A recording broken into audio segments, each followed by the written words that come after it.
क्या आप जानते हैं कि जब आप अपनी माँ के गर्भ में थे तब आपको अपने पिछले 100 जन्मों की एक एक बात याद थी।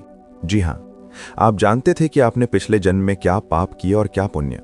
आप उस अंधेरी कोठरी में भगवान से रो रो कर वादे कर रहे थे, लेकिन पैदा होते ही ऐसा क्या हुआ कि आप वो सब भूल गए।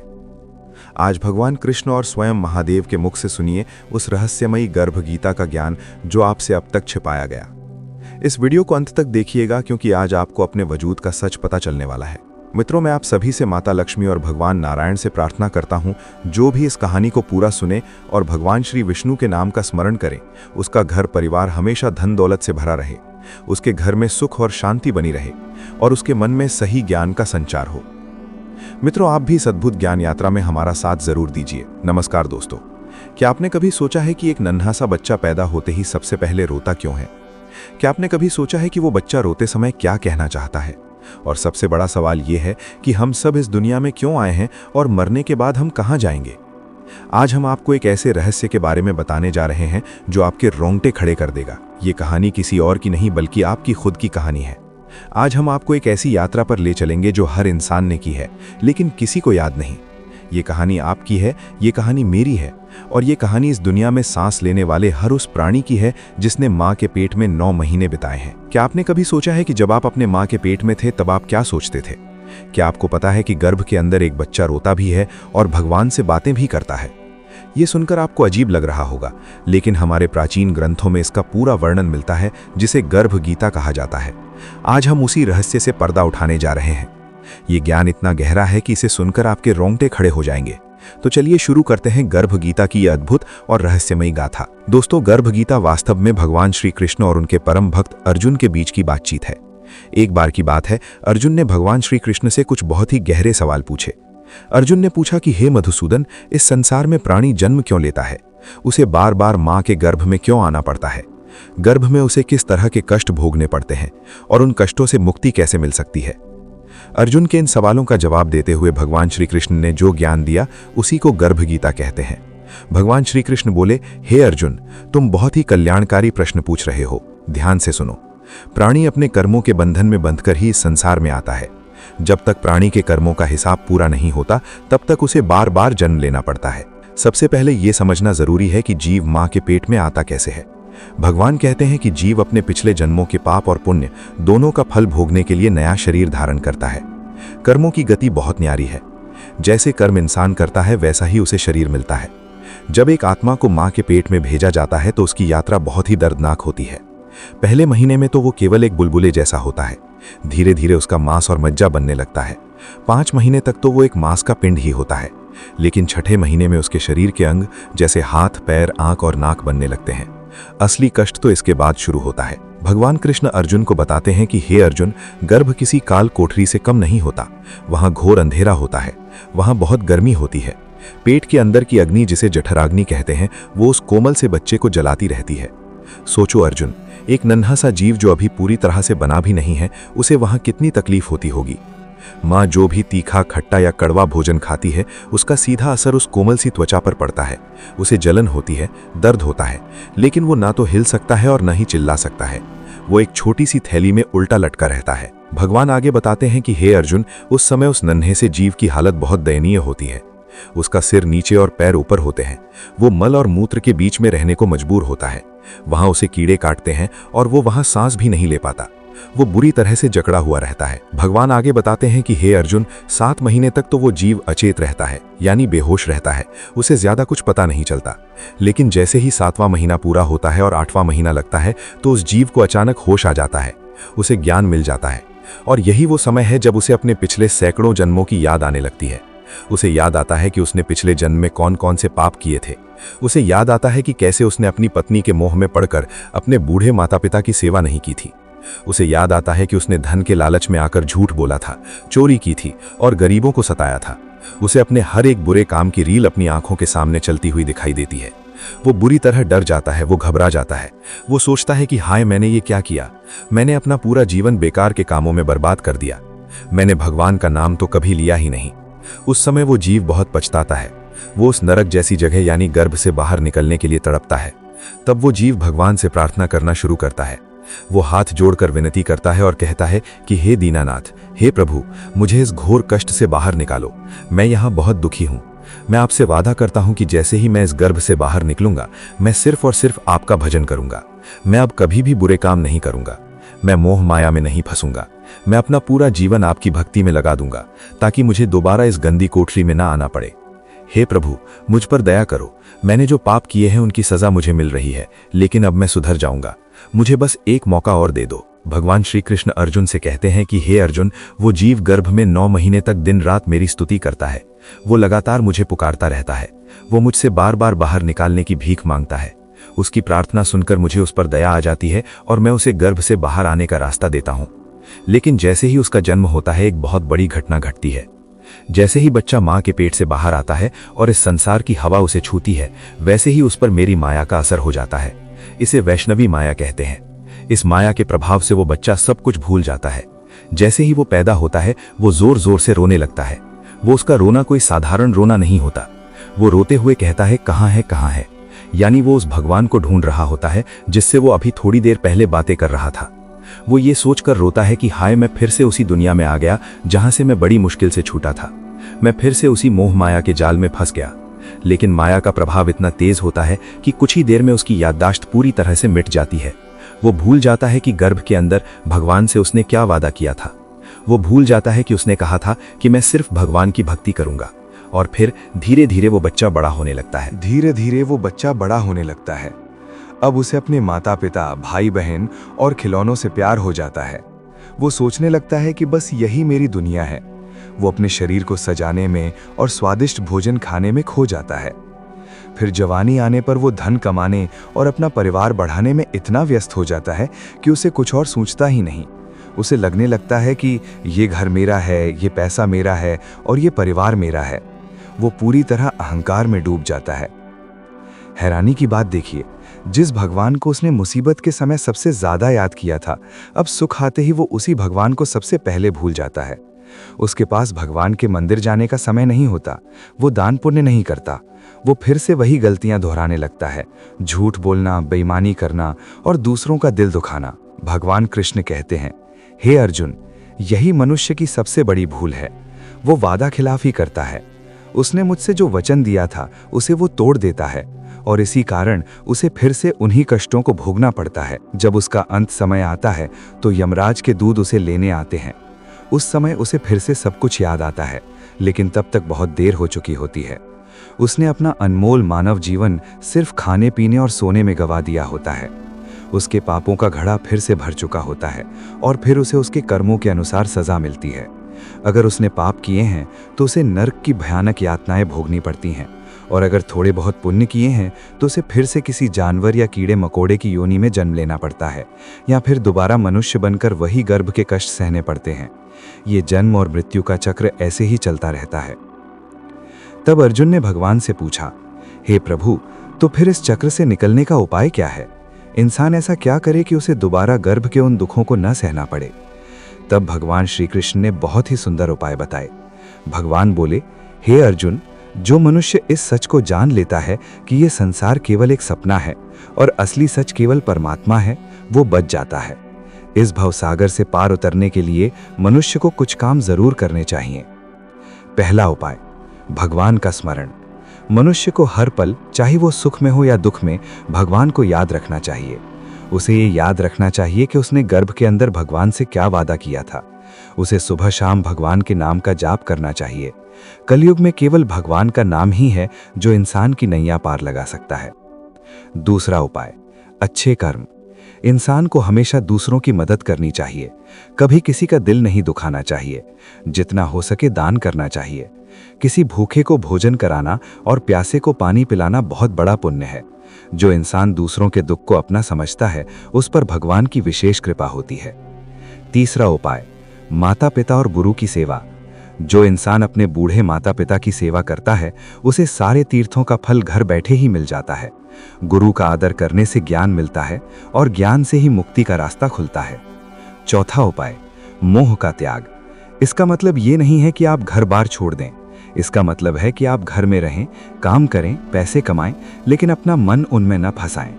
ये समझें कि ये सब भगवान का दिया हुआ है और एक दिन सब यहीं छूट जाएगा। जैसे कमल का पत्ता पानी में रहकर भी सूखा रहता है, वैसे ही इंसान को इस संसार में रहकर भी इससे अलग रहना चाहिए। भगवान कृष्ण अंत में कहते हैं, हे अर्जुन, जो मनुष्य मेरी इस गर्भ गीता के ज्ञान को समझता है और इसे अपने जीवन में उतारता है, वो जीवन मरण के इस चक्र से हमेशा के लिए मुक्त हो जाता है। भगवान कृष्ण आगे कहते हैं, हे अर्जुन, जो मनुष्य इस ज्ञान को समझ लेता है, उसे दोबारा उस गंदे और कष्टदायक गर्भ में नहीं आना पड़ता। वो सीधा मेरे परम धाम को प्राप्त होता है, जहां जाने के बाद कभी लौटना नहीं पड़ता। वहां केवल आनंद ही आनंद है। तो दोस्तों, ये था गर्भ गीता का संपूर्ण सार। ये हमें याद दिलाता है कि हमारा ये जीवन केवल मजे करने के लिए नहीं मिला है। ये एक मौका है अपनी पुरानी गलतियों को सुधारने का। हमें वो वादा निभाना है जो हमने पैदा होने से पहले भगवान से किया था। कहीं ऐसा न हो कि ये जीवन भी हम यूं ही बेकार कर दें और फिर से हमें उसी नर्क जैसी पीड़ा से गुजरना पड़े। अभी भी वक्त है, भगवान का नाम लें, अच्छे कर्म करें और इस जीवन को सफल बनाएं। अब हम आपको एक और पौराणिक कथा सुनाते हैं जो गर्भ गीता के महत्व को और भी गहराई से समझाती है। बहुत पुरानी बात है। हिमालय की ऊंची पहाड़ियों पर, जहां बर्फ की सफेद चादर हमेशा बिछी रहती है, वहां कैलाश पर्वत पर भगवान शिव और माता पार्वती विराजमान थे। एक दिन की बात है, माता पार्वती गर्भवती थीं। उनके गर्भ में भगवान कार्तिकेय का निवास था। शाम का समय था, सूरज धीरे धीरे पहाड़ों के पीछे छिप रहा था और आसमान में लाल और नारंगी रंग फैल गए थे। माता पार्वती एक चट्टान पर बैठी थीं। उनका चेहरा चमक रहा था और गर्भ का तेज उनके मुख पर साफ दिख रहा था। भगवान शिव उनके पास ही बैठे थे। माता पार्वती ने अपने हाथ अपने पेट पर रखे और मुस्कुराते हुए बोली, हे प्रभु, मेरे मन में एक प्रश्न उठा है। शिवजी ने उन्हें प्रेम से देखा और बोले, पूछिए देवी, आपकी हर जिज्ञासा का समाधान करना मेरा कर्तव्य है। माता पार्वती ने कहा, प्रभु, मैं गर्भवती हूँ। मेरे गर्भ में एक जीव पल रहा है। मुझे ये जानना है कि गर्भ में रहने वाला जीव क्या अनुभव करता है, वो कैसे बनता है, उसे क्या पता होता है, और सबसे बड़ी बात, क्या गर्भ में रहते हुए भी जीव को ज्ञान मिल सकता है। भगवान शिव मुस्कुराए और बोले, देवी, आपका प्रश्न बहुत गहरा है। ये प्रश्न केवल आप ही नहीं, बल्कि सृष्टि का हर प्राणी एक न एक दिन अपने आप से पूछता है। आज मैं आपको गर्भ गीता सुनाता हूँ। ये वो ज्ञान है जो गर्भ में रहने वाले जीव को उसकी यात्रा और उसके जीवन के उद्देश्य को समझाता है। माता पार्वती ने अपनी आंखें बंद की और ध्यान से सुनने लगी। भगवान शिव बोलने लगे, देवी, जब कोई जीव इस संसार में आता है तो उसकी यात्रा गर्भ से शुरू होती है, लेकिन गर्भ से भी पहले उस जीव की यात्रा बहुत पुरानी है। हर जीव अनेक जन्मों से भटक रहा है। कभी वो मनुष्य बनता है, कभी पशु, तो कभी पक्षी। उसके कर्मों के अनुसार ही उसे जन्म मिलता है। जब किसी स्त्री के गर्भ में जीव प्रवेश करता है तो पहले महीने में वो बहुत छोटा होता है, बहुत ही छोटा, जैसे एक बीज। उसे कुछ पता नहीं होता, वो बस होता है। दूसरे महीने में उसका शरीर थोड़ा बनने लगता है। तीसरे महीने में उसके अंग बनने शुरू होते हैं। चौथे महीने में उसके हाथ, पैर और सिर बनने लगते हैं। पांचवें महीने में उसमें चेतना आने लगती है। छठे महीने में वो हिलने डुलने लगता है। सातवें महीने में उसे थोड़ी समझ आने लगती है और आठवें महीने में देवी एक चमत्कार होता है। जीव को अपने पिछले जन्मों की याद आने लगती है। उसे समझ आने लगता है कि वो कौन है, वो कहाँ से आया है और उसने पिछले जन्मों में क्या क्या किया है। माता पार्वती ने बड़े आश्चर्य से पूछा, सचमुच? क्या गर्भ में बच्चे को सब याद रहता है? शिवजी बोले, हाँ देवी, 8वें और 9वें महीने में जीव को सब याद रहता है। वो अपने पिछले जन्मों के पाप और पुण्य याद करता है। वो रोता है, वो दुखी होता है। वो सोचता है कि अब मैं फिर से इस संसार में जन्म लूँगा, फिर से दुख भोगूंगा, फिर से भूख प्यास सहूंगा और फिर से एक दिन मृत्यु आएगी। भगवान शिव आगे बोले, गर्भ में पड़ा वो जीव बहुत कष्ट में होता है। वो एक छोटी सी जगह में बंद होता है। उसे वहाँ हवा नहीं मिलती, उसे रोशनी नहीं मिलती। उसकी माँ जो भी खाती है वही उसे मिलता है। अगर माँ गर्म खाना खाती है तो उसे गर्मी लगती है, अगर माँ ठंडा खाती है तो उसे ठंड लगती है, और अगर माँ तीखा खाती है तो उसे जलन होती है। वो जीव गर्भ में उल्टा लटका रहता है। उसका सिर नीचे और पैर ऊपर होते हैं।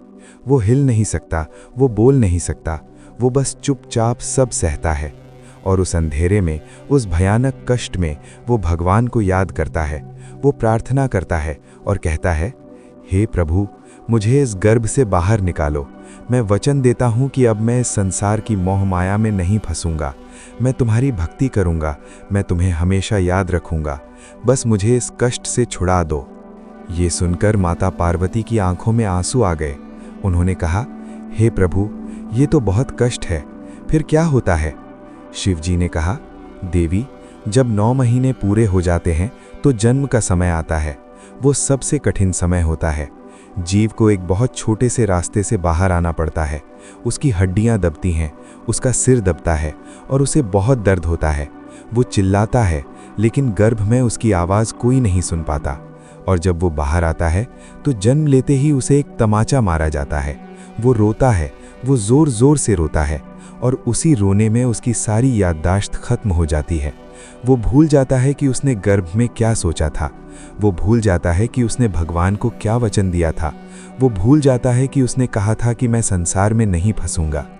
और फिर वो धीरे धीरे बड़ा होता है। वो इसी संसार में फंस जाता है। वो धन कमाता है, वो रिश्ते बनाता है और खुशी और दुख भोगता है। वो भगवान को भूल जाता है और फिर एक दिन उसकी मृत्यु होती है और उसके कर्मों के अनुसार उसे दूसरा जन्म मिलता है। और ये चक्र ऐसे ही चलता रहता है, जन्म मृत्यु, जन्म मृत्यु। माता पार्वती ने पूछा, तो प्रभु, क्या इस चक्र से छुटकारा पाने का कोई रास्ता नहीं है? शिवजी मुस्कुराए और बोले, छुटकारा है देवी, और वही गर्भ गीता का सार है। अगर कोई मनुष्य ये समझ ले कि गर्भ में उसने क्या सोचा था, अगर वो ये समझ ले कि उसने भगवान को क्या वचन दिया था, और अगर वो ये जान ले कि इस जीवन का असली उद्देश्य क्या है, तो वो मुक्त हो सकता है। गर्भ गीता कहती है कि मनुष्य को हमेशा याद रखना चाहिए कि ये शरीर नश्वर है, ये एक दिन खत्म हो जाएगा, लेकिन आत्मा अमर है। आत्मा कभी नहीं मरती। आत्मा का असली घर भगवान के पास है और इस जीवन का एकमात्र उद्देश्य वापस अपने उसी घर जाना है।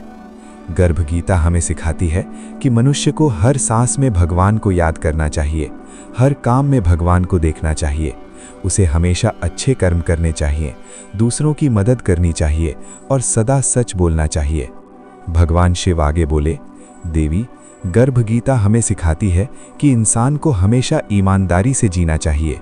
और सबसे बड़ी बात, गर्भ गीता कहती है कि मनुष्य को अपनी माँ की सेवा करनी चाहिए, क्योंकि माँ ने 9 महीने तक उसे अपने गर्भ में रखा। माँ ने उसके लिए दर्द सहा, कष्ट उठाया और उसे जन्म दिया। माँ ही इस धरती पर भगवान का पहला रूप है। जो अपनी माँ की सेवा करता है, समझो उसने साक्षात भगवान की सेवा की है। माता पार्वती की आंखों में खुशी के आंसू थे। उन्होंने कहा, प्रभु, ये ज्ञान तो बहुत अमूल्य है, लेकिन क्या कोई ऐसी कहानी है जो इस ज्ञान को और भी साफ तरीके से समझा सके? शिवजी ने कहा, हाँ देवी, एक कहानी है। ये कहानी एक वेश्या की है, ध्यान से सुनिए। और भगवान शिव एक नई कहानी सुनाने लगे। बहुत समय पहले की बात है। एक नगर था जिसका नाम था नागपुर। उस नगर में एक वेश्या रहती थी। उसका नाम था कमला। कमला दिखने में बहुत सुंदर थी, लेकिन उसका जीवन बहुत दुखी था। वो अपनी रोजी रोटी चलाने के लिए वेश्या का काम करती थी। लोग उससे मिलने आते थे और वो उनसे पैसे लेती थी। यही उसका काम था। लेकिन कमला के मन में हमेशा एक टीस, एक दुख रहता था। वो अक्सर सोचती थी कि मैं ये क्या कर रही हूँ, ये जीवन तो बहुत गलत है। पर उसके पास और कोई रास्ता भी नहीं था। उसके माँ बाप नहीं थे, कोई भाई बहन नहीं था। वो एकदम अकेली थी और जिंदा रहने के लिए उसे पैसे चाहिए थे। एक दिन कमला गर्भवती हो गई। जब उसे इस बात का पता चला तो वो बहुत डर गई। उसने सोचा कि अब क्या होगा, इस बच्चे का पिता कौन है ये भी उसे नहीं पता था। वो बहुत रोई। एक पल के लिए उसने सोचा कि क्या मैं इस बच्चे को जन्म दूं, लेकिन फिर उसके मन में एक विचार आया, नहीं, ये बच्चा बेकसूर है। मेरे पाप की सज़ा इस मासूम बच्चे को क्यों मिले, मैं इसे जन्म दूंगी। कमला ने उसी दिन वेश्या का काम छोड़ दिया। वो एक छोटे से कमरे में रहने लगी और मजदूरी करके पैसे कमाने लगी। धीरे धीरे महीने बीतने लगे। 1 महीना, 2 महीना, 3 महीना। कमला का पेट बढ़ने लगा। लोग उसे देखकर हंसते थे, उसका मजाक उड़ाते थे, लेकिन कमला ने हिम्मत नहीं हारी। जब 7वां महीना चल रहा था, एक दिन कमला बाजार से लौट रही थी। रास्ते में उसे एक बूढ़े साधु मिले। साधु एक पेड़ के नीचे बैठे थे। उनकी आंखें बंद थीं और वो ध्यान में डूबे हुए थे। कमला वहीं रुक गई और उसने साधु को प्रणाम किया। साधु ने अपनी आंखें खोली, कमला को देखा और मुस्कुराकर बोले, बेटी, जो बच्चा तुम्हारे गर्भ में है वो इस समय बहुत कष्ट में है। वो घोर अंधेरे में है और एक छोटी सी जगह में बंद है, लेकिन उसे सब पता है। उसे पता है कि वो कौन है। उसे ये भी पता है कि उसने पिछले जन्मों में क्या किया है, और वो वहां बैठा रो रहा है। कमला ने चौंक कर पूछा, महाराज, ये आप क्या कह रहे हैं? साधु ने कहा, मैं सच कह रहा हूं बेटी। गर्भ में रहने वाला बच्चा सब जानता है और वो इस समय भगवान से प्रार्थना कर रहा है। वो कह रहा है, हे प्रभु, मुझे इस गर्भ से बचा लो। मैं वचन देता हूं कि अब मैं इस संसार की मोह माया में नहीं फंसूंगा। मैं तुम्हारी भक्ति करूंगा। मैं तुम्हें हमेशा याद रखूंगा। बस मुझे इस कष्ट से छुड़ा दो बेटी। लेकिन जैसे ही वो जन्म लेगा वो सब कुछ भूल जाएगा। वो फिर से इसी संसार के जाल में फंस जाएगा। और यही जीवन का सबसे बड़ा दुख है कि हम सब भूल जाते हैं कि हम असल में कौन हैं और हम यहाँ क्यों आए हैं। साधु की बातें सुनकर कमला की आंखों में आंसू आ गए। उसने भर्राई आवाज में कहा, महाराज, तो क्या मैं अपने बच्चे के लिए कुछ कर सकती हूँ? साधु ने बड़े प्यार से कहा, हाँ बेटी, तुम बहुत कुछ कर सकती हो। तुम अभी से अपने बच्चे को ज्ञान दे सकती हो। तुम रोज भगवान का नाम लो, रोज अच्छी बातें सोचो और रोज अच्छे काम करो। तुम्हारे गर्भ में बैठा बच्चा सब सुन रहा है, सब देख रहा है और सब महसूस कर रहा है। अगर तुम रोज भगवान का नाम लोगी तो तुम्हारा बच्चा भी भगवान को याद रखेगा। अगर तुम रोज अच्छे काम करोगी तो तुम्हारा बच्चा भी एक अच्छा इंसान बनेगा। बेटी, गर्भ में ही बच्चे की शिक्षा शुरू हो जाती है। कमला ने साधु के चरण छुए और कहा, महाराज, आज आपने मुझे बहुत बड़ा ज्ञान दिया है। मैं आज से ही रोज भगवान का नाम लूंगी और सिर्फ अच्छे काम करूंगी। साधु मुस्कुराए और बोले, बेटी, मैं तुम्हें गर्भ गीता सुनाता हूँ। इसे बहुत ध्यान से सुनो और रोज इसे अपने मन में दोहराओ। तुम्हारे गर्भ में पल रहा बच्चा भी इसे सुनेगा। और साधु गर्भ गीता सुनाने लगे। बेटी, गर्भ गीता कहती है कि गर्भ में रहने वाला जीव पहले महीने में एक बीज के समान होता है। दूसरे महीने में वो मांस का एक लोथड़ा बनता है। तीसरे महीने में उसके अंग बनने लगते हैं और चौथे महीने तक सभी अंग बन जाते हैं। पांचवें महीने में जीव के अंदर चेतना यानी होश आता है।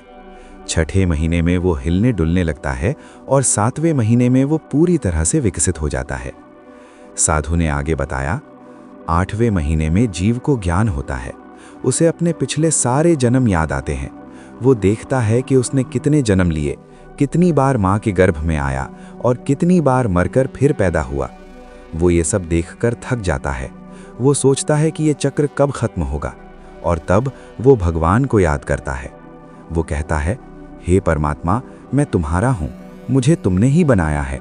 मैं इस संसार से थक गया हूँ, मुझे अपने पास बुला लो, या फिर मुझे ऐसा जीवन दो कि मैं तुम्हें हमेशा याद रख सकूं। 9वें महीने में जन्म का समय आता है। जीव को एक बहुत ही संकरे और पतले रास्ते से गुजरना पड़ता है। यह समय बहुत कठिन होता है।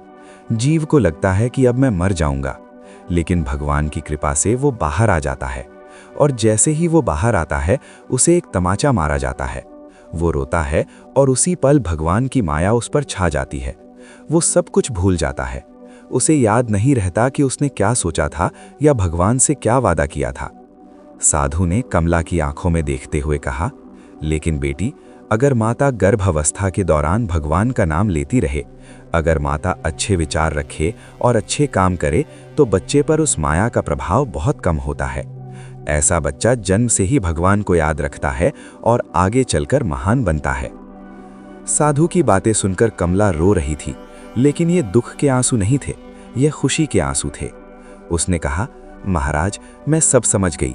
मैं अब से रोज भगवान का नाम लूंगी और अपने बच्चे को अच्छी शिक्षा दूंगी, भले ही वो अभी मेरे गर्भ के अंदर है। साधु ने आशीर्वाद दिया और वहां से चले गए।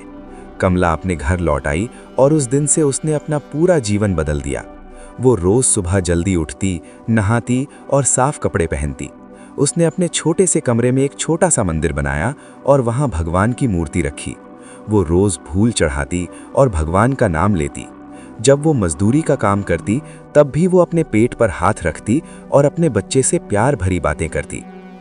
कमला अक्सर अपने पेट पर हाथ रखकर कहती, बेटा, सुन रहे हो? मैं तुम्हें भगवान की कहानियां सुना रही हूँ। भगवान ने ही ये दुनिया बनाई है और वही हम सबके पिता हैं। भगवान हमसे बहुत प्यार करते हैं। बेटा, जब तुम इस दुनिया में आओगे तो तुम्हें कई मुश्किलें आएंगी, लेकिन तुम डरना मत। तुम हमेशा भगवान को याद रखना, क्योंकि वो हमेशा तुम्हारे साथ हैं। तुम हमेशा अच्छे काम करना, कभी झूठ मत बोलना और किसी का दिल मत दुखाना। तुम सबकी मदद करना और अपनी माँ की सेवा करना, क्योंकि माँ ही भगवान का पहला रूप है। ऐसे ही दिन बीतते गए। कमला का 8वां महीना भी बीत गया और 9वां महीना शुरू हो गया। अब जन्म का समय करीब था। कमला थोड़ी घबराई हुई थी, लेकिन उसे भगवान पर पूरा भरोसा था। एक रात की बात है, आधी रात को कमला को तेज दर्द होने लगा। उसे समझ आ गया कि बच्चे के जन्म का समय आ गया है। वो एकदम अकेली थी, उसके पास कोई नहीं था, लेकिन उसने हिम्मत नहीं हारी। वो लगातार भगवान का नाम जपती रही। हे भगवान, मेरी मदद करो, मेरे बच्चे की रक्षा करो। दर्द बढ़ता गया। कमला को बहुत तकलीफ हो रही थी, लेकिन वो चिल्लाई नहीं। वो बस मन ही मन भगवान को याद करती रही। और कुछ घंटों बाद जब सुबह की पहली किरण खिड़की से आई तो एक नन्हे बच्चे के रोने की आवाज गूंज उठी। कमला ने एक बहुत ही सुंदर बेटे को जन्म दिया था। उसकी आंखें बहुत चमकीली थीं। कमला ने जैसे ही बच्चे को अपने सीने से लगाया, उसकी आंखों में खुशी के आंसू छलक आए। उसने कहा, बेटा तुम आ गए, भगवान का लाख लाख धन्यवाद। कमला ने अपने बेटे का नाम रखा प्रहलाद। प्रहलाद का मतलब होता है वो जो हमेशा खुश रहे। और सचमुच वो बच्चा हमेशा खुश रहता था। वो कभी ज्यादा रोता नहीं था, बल्कि बहुत शांत रहता था।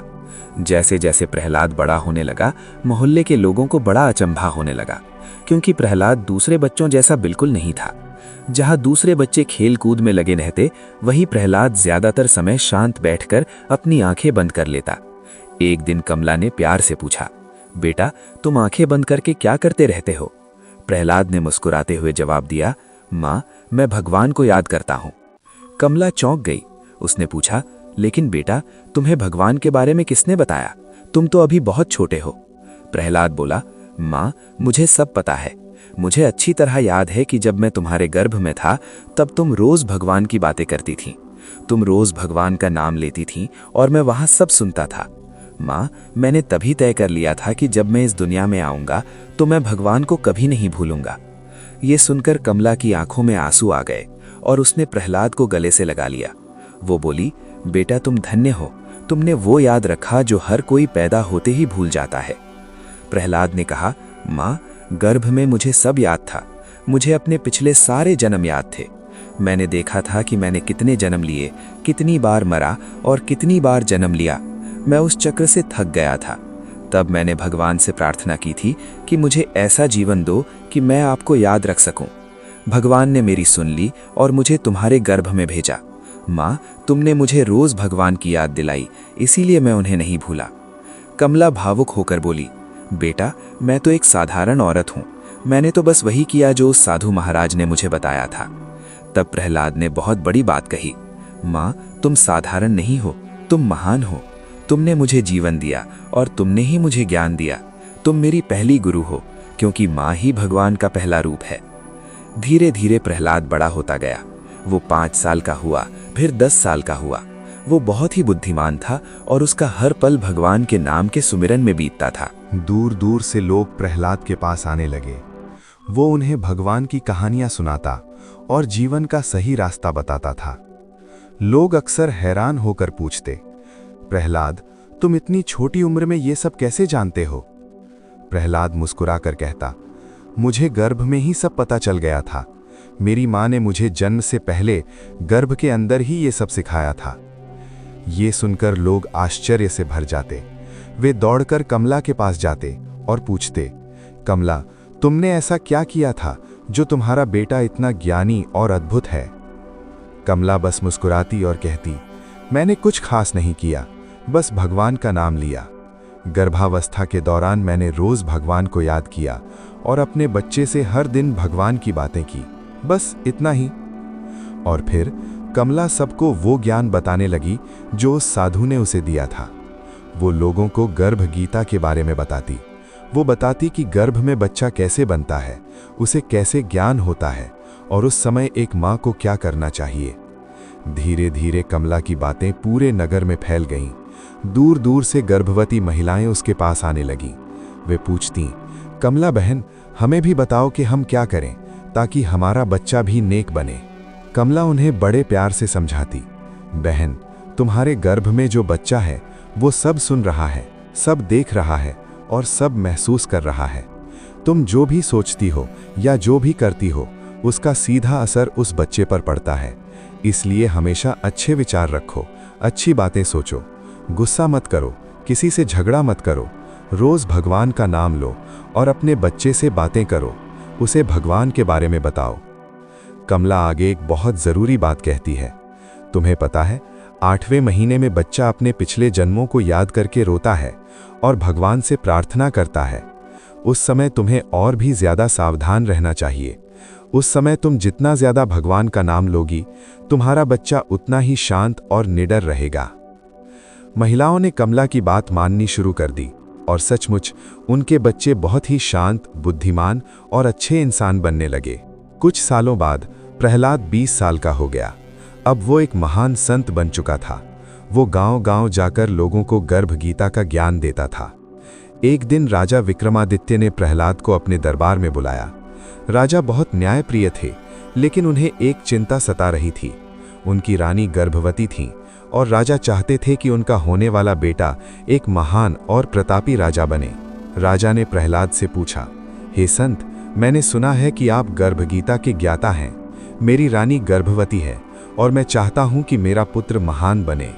आप मुझे बताइए कि इसके लिए हमें क्या करना चाहिए। प्रहलाद ने शांत स्वर में कहा, महाराज, गर्भगीता कहती है कि बच्चा माता पिता दोनों से सीखता है, लेकिन सबसे ज्यादा अपनी माता से सीखता है, क्योंकि वो 9 महीने उन्हीं के गर्भ में रहता है। माता जो सोचती है, जो खाती है, जो देखती और सुनती है, उसका सीधा असर बच्चे के मन और शरीर पर पड़ता है।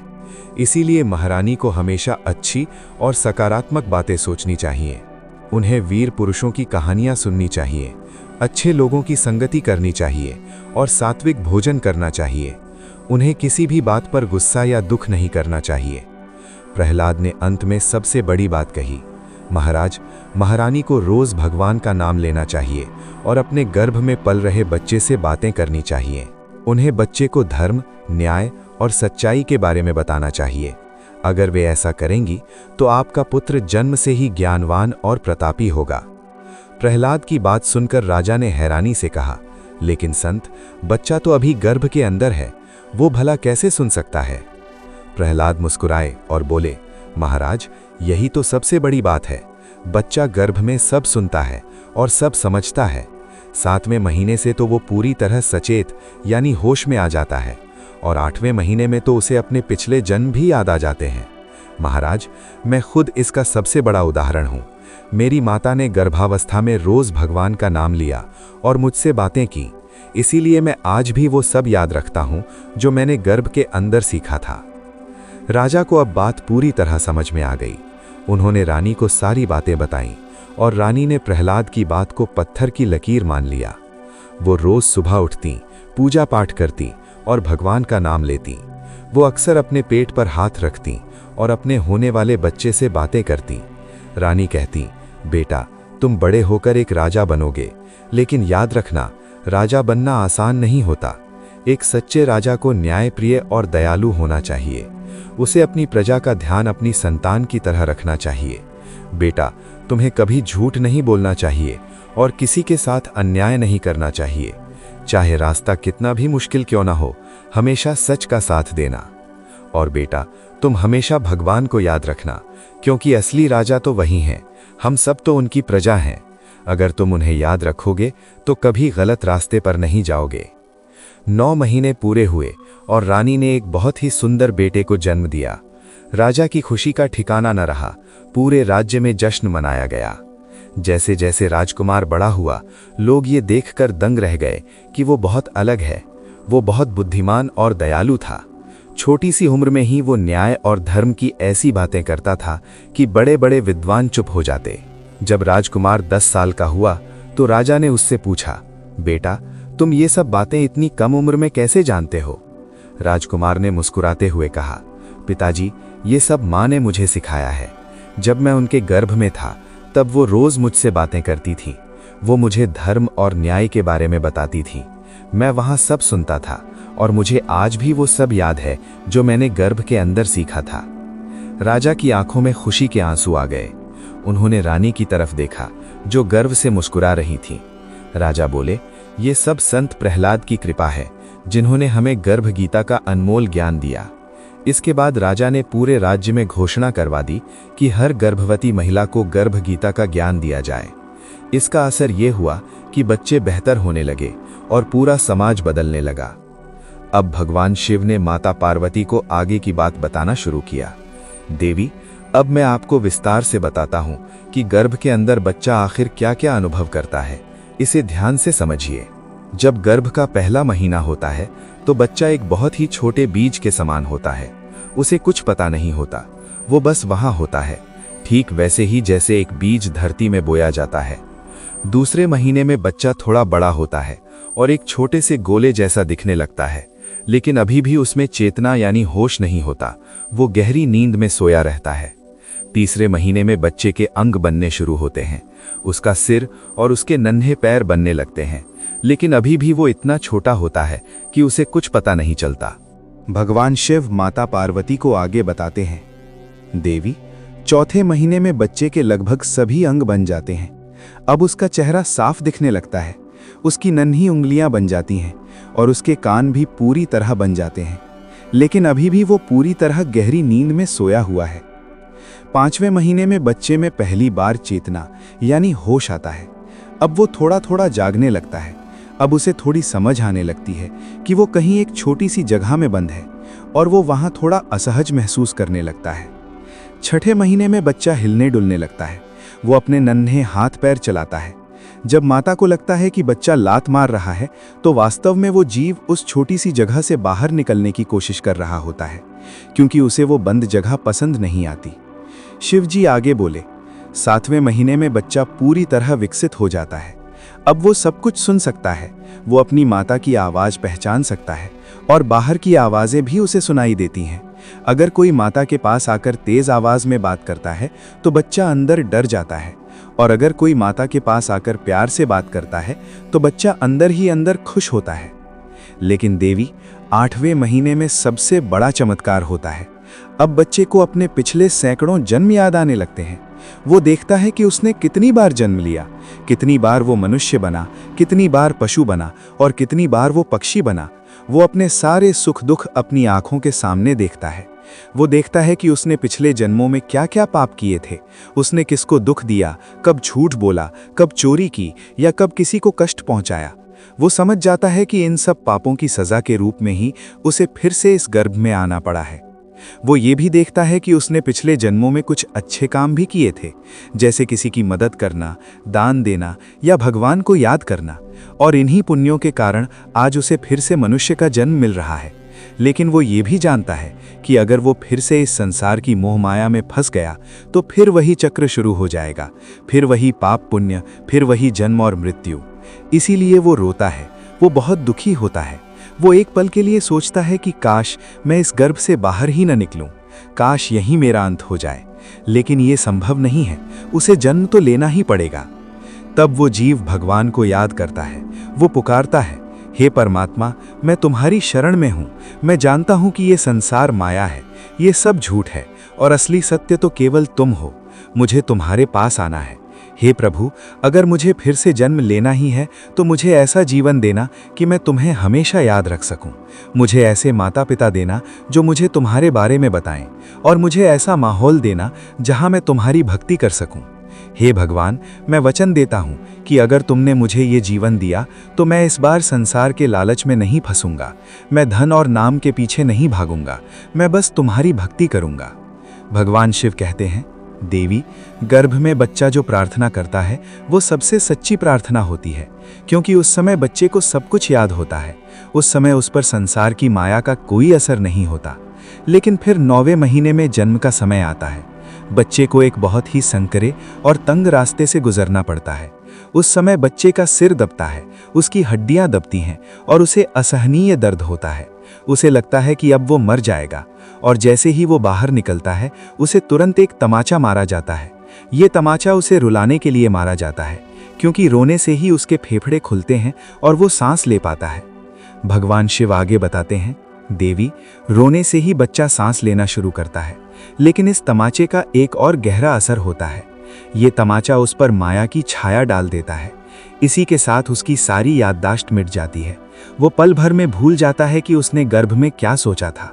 वो भूल जाता है कि उसने भगवान को क्या वचन दिया था। उसे ये भी याद नहीं रहता कि उसे अपने पिछले जन्म दिखाई दे रहे थे। और फिर वो इस संसार के जाल में आ जाता है। फिर वही सिलसिला शुरू होता है।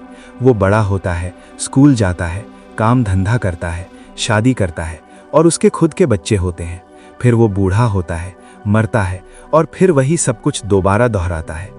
माता पार्वती ने बड़े व्याकुल मन से पूछा, तो प्रभु, क्या इस चक्र से बचने का कोई भी रास्ता नहीं है?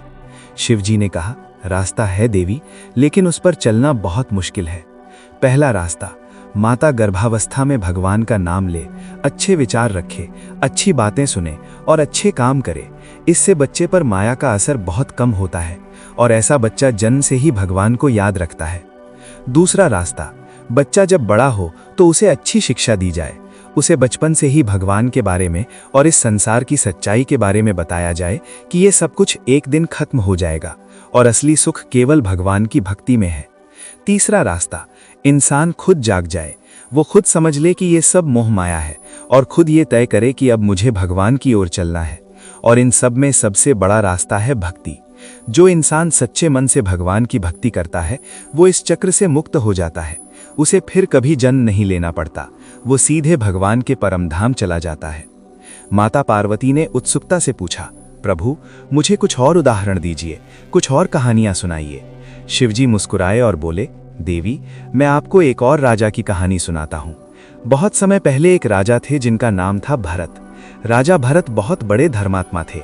वो रोज पूजा करते, प्रजा की पूरी देखभाल करते और हमेशा न्याय का साथ देते थे। प्रजा उन्हें बहुत मानती थी। राजा भरत की रानी का नाम था सुमित्रा। सुमित्रा भी बहुत धार्मिक स्वभाव की थी। एक दिन रानी सुमित्रा गर्भवती हुई तो राजा की खुशी का ठिकाना न रहा। उन्होंने सोचा कि अब हमारे घर में एक नया जीवन आएगा। लेकिन राजा भरत एक बहुत जरूरी बात जानते थे। वो जानते थे कि गर्भावस्था का समय कितना महत्वपूर्ण होता है। इस समय बच्चे को जो सिखाया जाए वो उसके पूरे जीवन की नींव बनता है। इसलिए राजा भरत ने रानी सुमित्रा से कहा, रानी, अब तुम्हारे गर्भ में हमारा बच्चा पल रहा है। ये बहुत बड़ी जिम्मेदारी का समय है। तुम्हें अब बहुत सावधान रहना होगा। रानी ने पूछा, महाराज, मुझे क्या करना चाहिए? राजा ने समझाया, तुम रोज सुबह जल्दी उठो, स्नान करके साफ कपड़े पहनो और भगवान की पूजा करो। तुम अच्छी किताबें पढ़ो, वीर पुरुषों की कहानियां सुनो और केवल अच्छे लोगों से मिलो। तुम किसी पर गुस्सा मत करना, किसी से झगड़ा मत करना, न ही कभी मन में कोई बुरा विचार लाना। बुरी चीजें देखना और बुरी बातें सुनना अब बंद कर दो। और सबसे बड़ी बात, तुम रोज अपने बच्चे से बातें करो। उसे बताओ कि उसे आगे चलकर क्या बनना है और क्या करना है। उसे धर्म और सच्चाई के बारे में सिखाओ। रानी सुमित्रा ने राजा की बात को पूरी श्रद्धा के साथ माना। रानी सुमित्रा ने राजा भरत की हर बात गांठ बांध ली थी। वो रोज सुबह उठती, पूजा पाठ करती, भगवान का नाम लेती और फिर बड़े प्यार से अपने गर्भ पर हाथ रखकर अपने बच्चे से बातें करती। वो कहती, बेटा, तुम बड़े होकर एक राजा बनोगे, लेकिन याद रखना, राजा बनना केवल सिर पर ताज पहनना नहीं है। राजा बनना एक बहुत बड़ी जिम्मेदारी है। एक राजा को अपनी प्रजा की देखभाल अपनी संतान की तरह करनी होती है। सबके साथ न्याय करना होता है और हमेशा धर्म के रास्ते पर चलना होता है। बेटा, तुम्हें ये हमेशा याद रखना है कि धन से बड़ा धर्म है, यश से बड़ा सत्य है और इन सब से बड़े स्वयं भगवान हैं। अगर तुम भगवान को याद रखोगे तो तुम कभी गलत रास्ते पर नहीं जाओगे। रानी सुमित्रा रोज ऐसी ही ज्ञान की बातें करती। कभी वो बच्चे को रामायण की कहानियां सुनाती तो कभी महाभारत के किस्से। कभी वो भगवान की लीलाओं के बारे में बताती तो कभी महान संतों के जीवन के बारे में। देखते ही देखते महीने बीतते गए। 1, 2, 3, 4, 5, 6 और 7 महीने। अब 8वां महीना शुरू हो गया था। रानी सुमित्रा ने अब और भी ज्यादा मेहनत शुरू कर दी, क्योंकि वो जानती थी कि यही वो समय है जब बच्चे को सब कुछ याद आता है। ये सबसे महत्वपूर्ण घड़ी थी। एक रात की बात है, रानी सुमित्रा गहरी नींद में सो रही थीं। अचानक उन्हें एक धीमी सी आवाज सुनाई दी। वो आवाज कहीं बाहर से नहीं, बल्कि उनके अपने गर्भ से आ रही थी। रानी की आंख खुल गई। वो उठकर ध्यान से सुनने लगी। तभी उन्हें बिल्कुल साफ सुनाई दिया। उनके गर्भ का बच्चा बोल रहा था। बच्चा कह रहा था, हे माता, मैं आपका बहुत आभारी हूं। आपने मुझे रोज भगवान के बारे में बताया, मुझे धर्म की राह दिखाई। माता, मैं वहां अंदर सब सुन रहा था और सब समझ रहा था। माता, मुझे अपने पिछले जन्म भी याद हैं। मैंने बहुत जन्म लिए हैं और बहुत पाप भी किए हैं, लेकिन मैंने कुछ पुण्य भी किए थे और उन्हीं पुण्यों के कारण मुझे आपके गर्भ में आने का सौभाग्य मिला है। माता, मैं आपको वचन देता हूं कि जब मैं इस संसार में आऊंगा तो आपकी हर बात याद रखूंगा। मैं भगवान को याद रखूंगा, धर्म का पालन करूंगा और एक अच्छा राजा बनकर दिखाऊंगा। ये सुनकर रानी सुमित्रा की आंखों में खुशी के आंसू छलक आए। वो गदगद होकर बोली, बेटा, तुमने मेरी बातें सुनी, ये मेरे लिए सबसे बड़ा पुरस्कार है। मैं ईश्वर से यही प्रार्थना करती हूँ कि जब तुम जन्म लो तो ये सब याद रखो। आखिरकार 9वां महीना आया और जन्म की घड़ी करीब आ गई। रानी सुमित्रा को प्रसव पीड़ा शुरू हुई। पूरे महल में हलचल मच गई। बड़े बड़े वैद्य और दाइयां बुलाई गईं। राजा भरत बाहर बैठे व्याकुल होकर प्रार्थना कर रहे थे। कई घंटों के इंतजार के बाद महल में एक नन्हे बच्चे के रोने की आवाज गूंजी। राजा दौड़ते हुए अंदर गए। उन्होंने देखा कि रानी की गोद में एक बेहद सुंदर और तेजस्वी बालक था। राजा की खुशी का ठिकाना न रहा। उन्होंने बच्चे को गोद में लिया, उसे आशीर्वाद दिया और उसका नाम रखा अभय। अभय का मतलब होता है निडर, और सचमुच अभय एक बहुत ही निडर बच्चा था। वो कभी फालतू नहीं रोता था और हमेशा शांत रहता था। जैसे जैसे अभय बड़ा होने लगा, पूरी दुनिया दंग रह गई। अभय की बुद्धि बहुत तेज थी। वो मात्र 3 साल की उम्र में ऐसी बातें करता था जिन्हें सुनकर बड़े बड़े विद्वान भी दांतों तले उंगली दबा लेते थे। एक दिन राजा भरत ने प्यार से पूछा, बेटा अभय, तुम इतनी छोटी सी उम्र में ये सब कैसे जानते हो? अभय ने मुस्कुराते हुए जवाब दिया, पिताजी, मुझे सब कुछ याद है। मुझे अच्छी तरह याद है कि माँ ने गर्भावस्था के दौरान मुझे क्या क्या सिखाया था। मुझे याद है कि उन्होंने मुझे रोज भगवान की बातें सुनाई थीं। पिताजी, मैंने गर्भ में ही तय कर लिया था कि मैं ये सब याद रखूंगा और भगवान की कृपा से मैं अपनी बात पर कायम रहा। राजा भरत ये सब सुनकर बहुत खुश हुए। उन्होंने रानी सुमित्रा की ओर देखा, जो गर्व से मुस्कुरा रही थीं। राजा ने कहा, रानी, ये सब तुम्हारी मेहनत और भक्ति का ही फल है। तुमने गर्भावस्था के दौरान जो संस्कार इस बच्चे को दिए, वो आज इसके ज्ञान में साफ दिख रहे हैं। अभय बड़ा हुआ और एक महान राजा बना। उसने अपनी प्रजा की जी जान से सेवा की, हमेशा न्याय किया और धर्म के रास्ते पर चला। लेकिन सबसे बड़ी बात यह थी कि वो कभी भगवान को नहीं भूला। वो रोज नियम से पूजा करता और भगवान का नाम लेता। प्रजा अक्सर कहती, राजा अभय धन्य है, उन्होंने गर्भ में जो सीखा उसे आज भी याद रखा है।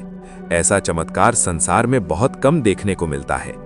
भगवान शिव ने माता पार्वती से कहा, देवी, ये राजा अभय की कहानी हमें ये सिखाती है कि एक माता गर्भावस्था में क्या कुछ कर सकती है।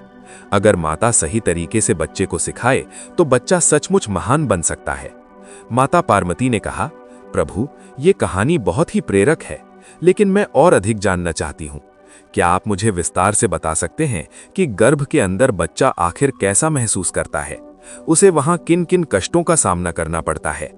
शिवजी बोले, देवी, ये बहुत ही जरूरी प्रश्न है। सुनो, जब बच्चा गर्भ में होता है तो वो एक छोटी सी थैली में बंद होता है जो पानी से भरी रहती है। बच्चा इसी पानी में तैरता रहता है।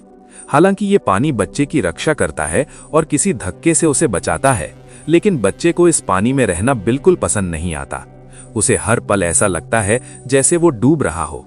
वो वहां खुलकर सांस नहीं ले सकता, उसे ताजी हवा नहीं मिलती और वहां चारों तरफ केवल घना अंधेरा होता है। बच्चा वहां उल्टा लटका रहता है, सिर नीचे और पैर ऊपर। ये स्थिति बहुत ही कष्टदायक होती है।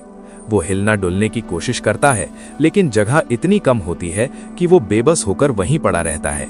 देवी, माता जो भी खाती है उसका सीधा असर उस नन्हे जीव पर पड़ता है।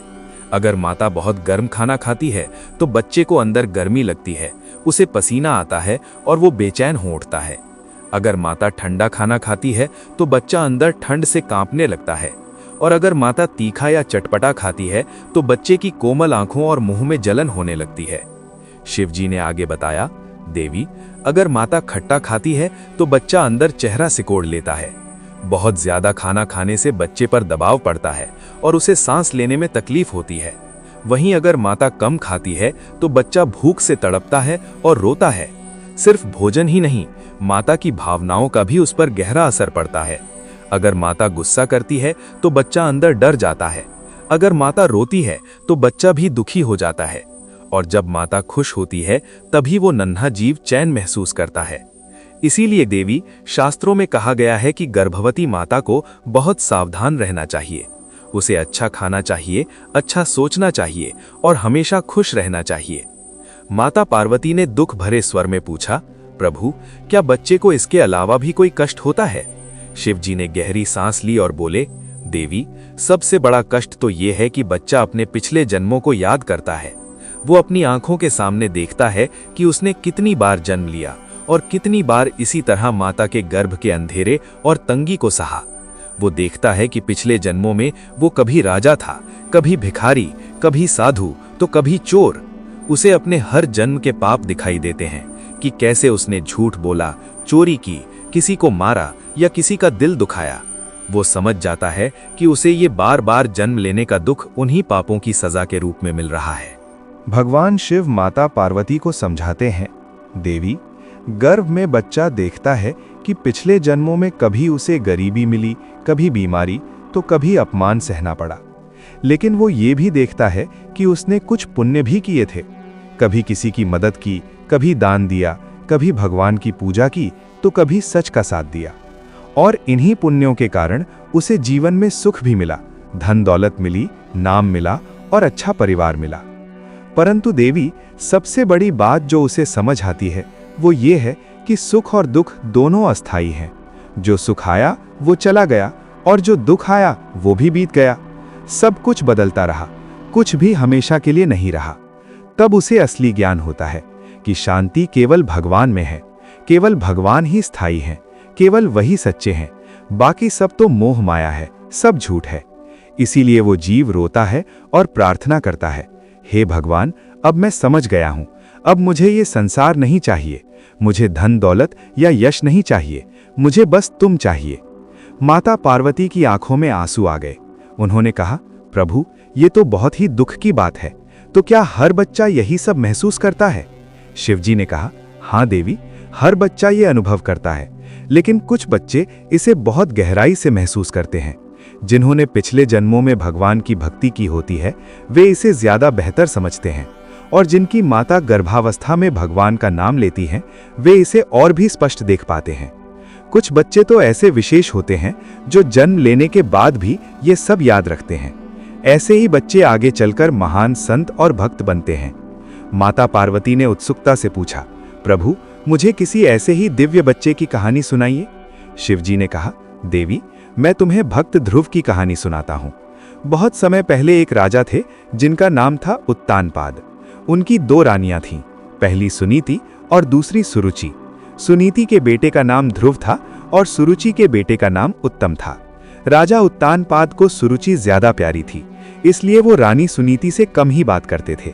सुनीति अक्सर दुखी रहती थी, लेकिन वो चुपचाप सब सहती और बस अपने बेटे ध्रुव का ख्याल रखती थी। जब सुनीति गर्भवती थी तब वो बहुत ज्यादा दुखी रहा करती थी।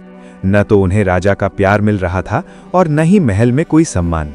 वे अक्सर अकेले में रोती रहती थी। लेकिन एक दिन महल में एक सिद्ध साधु आए। साधु ने सुनीति की आंखों में झांका और उनका दुख समझ लिया। साधु ने सुनीति से कहा, बेटी, तुम बहुत दुखी हो, लेकिन क्या तुम्हें पता है कि तुम्हारे गर्भ में जो बच्चा पल रहा है वो सब कुछ महसूस कर रहा है। वो तुम्हारे हर दुख, तुम्हारे हर आंसू को देख रहा है। अगर तुम इसी तरह रोती और दुखी रहोगी तो तुम्हारा बच्चा भी अंदर दुखी होगा, वो भी पीड़ा महसूस करेगा। क्या तुम एक माँ होकर ये चाहोगी? सुनीति ने सिसकते हुए कहा, नहीं महाराज, मैं कभी नहीं चाहूंगी कि मेरा बच्चा दुखी हो, लेकिन मैं क्या करूं, मेरा ये दुख खत्म ही नहीं होता। साधु ने बड़े प्यार से समझाया, बेटी, दुख तो जीवन का हिस्सा है। हर इंसान को कभी न कभी दुख मिलता ही है, लेकिन हम उस दुख को कैसे झेलते हैं ये हमारे हाथ में है। तुम अपना सारा दुख भगवान को सौंप दो। उनसे कहो, हे प्रभु, ये मेरा दुख है, मैं इसे आपके चरणों में अर्पण करती हूँ। और फिर तुम अपने बच्चे से बातें करो।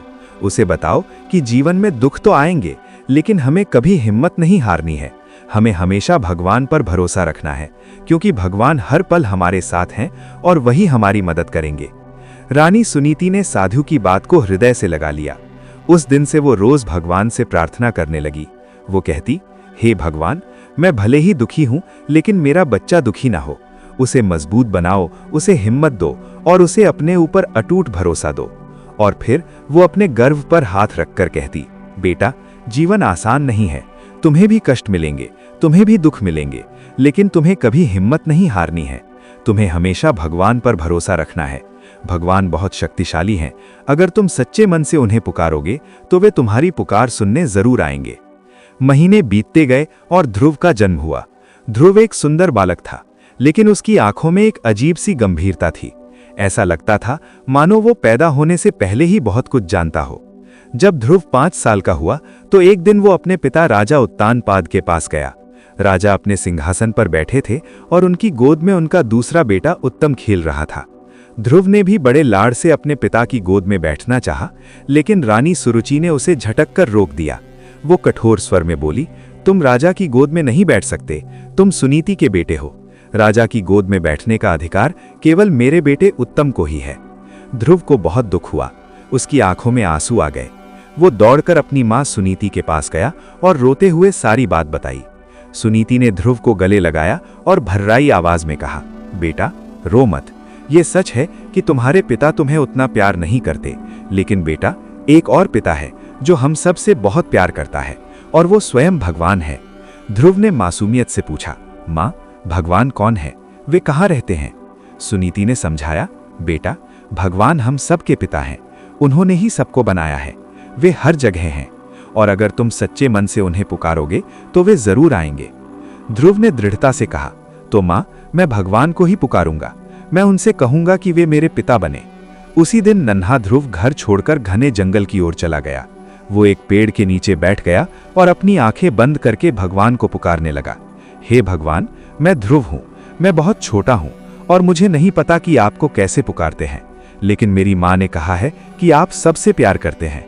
कृपया मुझे दर्शन दीजिए। ध्रुव रोज यही प्रार्थना करता। वो खाना पीना सब भूल गया और बस भगवान के नाम में लीन हो गया। कई हफ्ते और कई महीने बीत गए। अंत में नन्हे बालक की सच्ची भक्ति देख भगवान विष्णु स्वयं प्रकट हुए। उन्होंने ध्रुव से कहा, बेटा, मैं तुम्हारी भक्ति से बहुत प्रसन्न हूँ, मांगो, तुम्हें क्या चाहिए? ध्रुव ने हाथ जोड़कर कहा, हे प्रभु, मुझे राजपाट कुछ नहीं चाहिए, मुझे बस आप चाहिए। मैं आपको कभी भूलना नहीं चाहता, चाहे मैं कहीं भी रहूं, बस हमेशा आपको याद रख सकूं। और ऐसा ही हुआ। ध्रुव को आकाश में ध्रुव तारे का स्थान मिला, जो आज भी अटल रहकर चमकता है। भगवान शिव ने माता पार्वती से कहा, देवी, ये ध्रुव की कहानी हमें सिखाती है कि उसने गर्भ में ही सीख लिया था कि जीवन में दुख आएंगे, पर हिम्मत नहीं हारनी है। उसकी माता ने जो उसे सिखाया, ध्रुव उसे कभी नहीं भूला। माता पार्वती ने कहा, प्रभु, ये बहुत ही सुंदर कहानी है, क्या आप मुझे और बताएंगे? शिवजी बोले, देवी, अब मैं तुम्हें बताता हूं कि गर्भ गीता के अनुसार माता को क्या क्या करना चाहिए और क्या नहीं। पहली बात, माता को हमेशा अच्छे और ऊंचे विचार रखने चाहिए, क्योंकि माता की सोच का सीधा असर बच्चे के मन पर पड़ता है। अगर माता अच्छा सोचेगी तो बच्चा भी भविष्य में नेक और सकारात्मक बनेगा। भगवान शिव माता पार्वती को माता के कर्तव्यों के बारे में आगे बताते हुए कहते हैं, देवी, दूसरी बात यह है कि माता को हमेशा शांत रहना चाहिए। उसे कभी क्रोध नहीं करना चाहिए, क्योंकि क्रोध से शरीर में ऐसे विकार पैदा होते हैं जो बच्चे के कोमल स्वास्थ्य के लिए हानिकारक हैं। तीसरी बात, माता को हमेशा शुद्ध और सात्विक भोजन करना चाहिए, जैसे फल, सब्जियां, दूध और दही। उसे बहुत तीखा, बहुत खट्टा या बहुत गर्म भोजन करने से बचना चाहिए। चौथी बात, माता को हमेशा अच्छी संगत में रहना चाहिए। उसे नेक लोगों से मिलना चाहिए और अच्छी बातें सुननी चाहिए। पांचवी बात, माता को रोज नियम से भगवान का नाम लेना चाहिए, पूजा पाठ और भजन कीर्तन करना चाहिए। छठी बात, माता को हर दिन अपने बच्चे से बातें करनी चाहिए, उसे ज्ञान की बातें बतानी चाहिए और वीर पुरुषों की कहानियां सुनानी चाहिए। शिवजी ने आगे कहा, सातवीं बात, माता को दान पुण्य करना चाहिए और दूसरों की मदद करनी चाहिए। इससे बच्चे के मन में दया का भाव पैदा होता है। 8वीं बात, माता को कभी झूठ नहीं बोलना चाहिए, चोरी नहीं करनी चाहिए और किसी का बुरा नहीं सोचना चाहिए। 9वीं बात, माता को हमेशा खुश रहना चाहिए और मुस्कुराते रहना चाहिए, क्योंकि माँ की हंसी बच्चे के लिए सबसे अच्छी दवा है। और 10वीं बात, जो सबसे महत्वपूर्ण है, माता को हमेशा ये याद रखना चाहिए कि उसके गर्भ में स्वयं भगवान का एक अंश पल रहा है। उस नन्हे जीव की रक्षा करना और उसकी सेवा करना ही एक माँ का सबसे बड़ा धर्म है। भगवान शिव ने अंत में कहा, देवी, जो स्त्री इन 10 बातों का पालन करती है, उसका बच्चा महान, संस्कारी और भगवान का अनन्य भक्त बनता है। लेकिन जो स्त्री इन बातों का पालन नहीं करती, उसका बच्चा अक्सर दुखी रहता है, गलत रास्ते पर भटक जाता है और अधर्मी बन जाता है। इसलिए हर स्त्री को गर्भ गीता का ज्ञान होना चाहिए। हर माँ को ये पता होना चाहिए कि उसके हाथ में एक नए जीवन को देवता बनाने की शक्ति है। माता पार्वती ने श्रद्धा से हाथ जोड़कर कहा, हे प्रभु, आज आपने मुझे बहुत बड़ा ज्ञान दिया है। ये ज्ञान केवल मेरे लिए नहीं, बल्कि पूरी दुनिया की स्त्रियों के कल्याण के लिए है। मैं वचन देती हूँ कि मैं इस ज्ञान को जन जन तक पहुँचाऊंगी। भगवान शिव मुस्कुराए और बोले, तथास्तु। तो दोस्तों, ये थी गर्भ गीता की अद्भुत और रहस्यमयी कथा। ये कथा हमें सिखाती है कि हमारा ये मानव जीवन कितना अनमोल है। ये हमें याद दिलाती है कि हम सब एक ही ईश्वर की संतान हैं और अंत में हमें उन्हीं के पास वापस जाना है।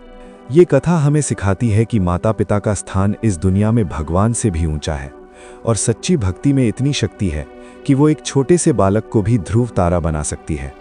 उम्मीद है कि इस ज्ञान से आपके जीवन में भी नई रोशनी आएगी। मित्रों, हमारा एकमात्र संकल्प है गीता के दिव्य ज्ञान को घर घर पहुंचाना। लेकिन ये महान कार्य तभी सफल हो सकता है जब आप सब इस नेक यात्रा में हमारे सारथी बने। ये केवल मेरा या आपका प्रयास नहीं, बल्कि हम सब का सामूहिक धर्म है कि हम भगवान श्री कृष्ण की शिक्षाओं को जन जन तक पहुंचाएं और उन्हें अपने स्वयं के जीवन में उतारने का ईमानदार प्रयास करें। हमारा उद्देश्य केवल शब्द सुनाना नहीं, बल्कि आपके जीवन में सकारात्मक बदलाव लाना है। यदि इस पूरी यात्रा के दौरान आपके मन में कोई भी सवाल उठा हो, कोई दुविधा हो या कोई जिज्ञासा जागी हो, तो आप बेझिझक नीचे कमेंट बॉक्स में हमसे पूछ सकते हैं। हम पूरी कोशिश करेंगे कि आपके हर सवाल का जवाब समय पर दे सकें और आपकी शंकाओं का समाधान कर सकें। आपने गीता ज्ञान की इस लंबी और अद्भुत यात्रा में पूरी तन्मयता के साथ हमारा साथ दिया। इसके लिए हम हृदय की गहराइयों से आपका बहुत बहुत धन्यवाद करते हैं। हम प्रार्थना करते हैं कि भगवान श्री कृष्ण की असीम कृपा आप पर और आपके पूरे परिवार पर सदैव बनी रहे। इस ज्ञान की चर्चा के दौरान यदि मुझसे शब्दों के चयन में या किसी भी प्रकार की कोई भी त्रुटि हुई हो, तो अपना छोटा भाई या मित्र समझकर मुझे क्षमा कर दीजिएगा। हमारा उद्देश्य केवल शुद्ध भाव से प्रभु की वाणी को आप तक पहुंचाना था। यदि इस वीडियो के बारे में या हमारे आने वाले वीडियो के लिए आपकी कोई अनमोल राय हो, कोई सुझाव हो, तो हमें ज़रूर बताइएगा। आप कमेंट बॉक्स में हमसे संपर्क कर सकते हैं और अपनी दुविधाएं हमारे साथ साझा कर सकते हैं। याद रखिए, आपकी एक छोटी सी राय हमें और बेहतर करने की शक्ति देती है। एक बार फिर इस ज्ञान यात्रा का हिस्सा बनने के लिए आपका कोटि कोटि आभार। और ऐसे ही और अद्भुत वीडियो पाने के लिए हमारे चैनल को सब्सक्राइब करें, वीडियो को लाइक करें और ज़्यादा से ज़्यादा शेयर करें। धन्यवाद। जय श्री कृष्णा। राधे राधे।